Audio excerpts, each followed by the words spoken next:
Paano kumuha at saan magbabayad online ng police clearance? Hello guys, welcome ulit sa aking channel. Kailangan mo ba ng police clearance online? Ang video na ito ay para sa iyo. Pag napanood mo na itong buong video na ito, bali makakatipid ka ng 150 pesos para sa online assistance sa computer shop. I-type in sa address bar ng ating mga browser ang pnpclearance.ph. Ang link ay makikita sa video description sa baba. I-click ang register button. I-tick lahat ng mga boxes under terms and conditions. Click ang next button. Click ang next button. Then click I agree button. Fill upan lahat ng mga entries. Type in email address, type in password, retype in password, type in name, type in middle name, type in surname, select qualifier if needed, select gender, type in birthday, and tick box terms and conditions. I-click ang register button, then click save. Dito na tayo sa sign in page. Type in email address, type in password, select sign in button. Under my profile menu page, pilapan lahat ng mga entry boxes.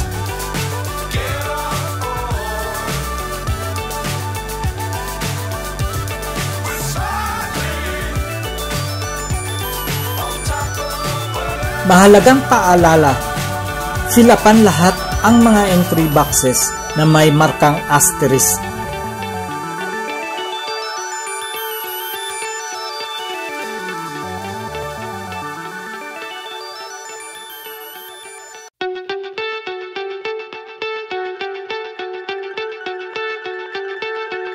Then click Save Profile button.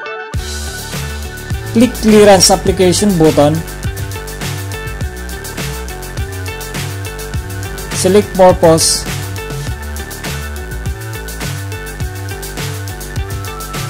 Piliin ang police station kung saan kunin ang police clearance.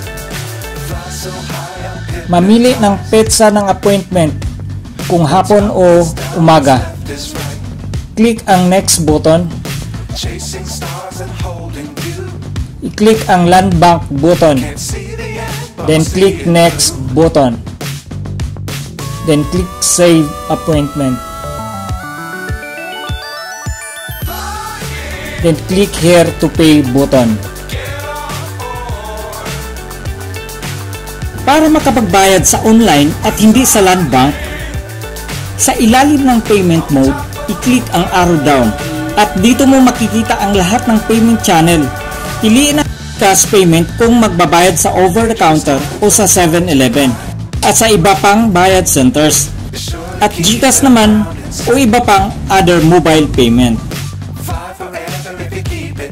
I-type in ang CAPTCHA sa entry box. I-tick box terms and conditions. I-click ang continue button. When you see this message, click OK. Dito sa page na ito, dito ka makakapamili kung saan mo gustong magbabayad online. Kung gusto mo naman na convenient ka sa pagbabayad, piliin mo ang over-the-counter button. Dito mo na makikita ang 7-Eleven, USCC, Palawan at iba pang bayad centers. Then click Proceed button. When you see this message, click OK. Dito mo na makikita ang payment reference number mo at pwede mo na i-screenshot ang reference payment number na makikita mo rin ito sa iyong email address. At kung gusto mong magbayad sa GCash, piliin lamang ang mobile payment button. Dito na mag-a-appear ang GCash at iba pang mobile payment apps. Then click Proceed button. When you see this message, click OK. I-enter ang phone number.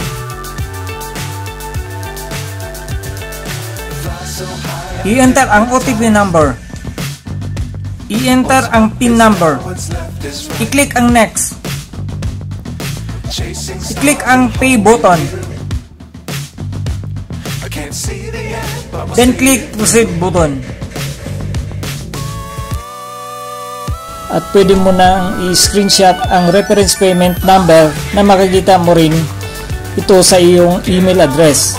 Sana may napupulot kayong kaalaman sa video na ito, at kung wala naman ay wala akong pakialam. Huwag pong kalimutan i-click ang subscribe button at notification bell para updated kayo sa mga bagong video na i-upload.